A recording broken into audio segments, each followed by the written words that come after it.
Kahit madalas na magkasama ay hindi pa raw magkasintahan sina Kim Chu at Paolo Avellino. Nililigawan pa sa ngayon ng aktor ang dalaga. Nagaganap. So, present tense, present, nakangiting pahayag ni Kim. Ayon sa aktres ay okay naman umano ang kanyang pamilya kay Paolo. Madalas na nakapupunta ang aktor sa bayan ng dalaga. Sa ngayon daw ay patuloy pa rin nilang kinikilala ang isa't isa at ine-enjoy lang nila kung ano man ang meron sila ngayon.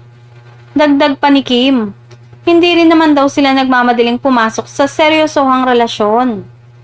Very long time because why the rush? Sabi ng dalaga. Samantala, nabanggit din ni Kim na okay daw pati ang kanyang mga kaibigan kay Paolo kaya wala siyang nakikitang problema sa kanilang relasyon ngayon. Nagtitiwala rin daw ang kanyang kapatid at daddy sa ka-love team. Matatanda ang nagsimulang maging close ang dalawa nang magkasama ang dalawa sa serye na Linlang. Say naman ng Kim Pao fans, wife material daw si Kim kaya payo nila kay Paolo wag nang pakawalan ng leading lady.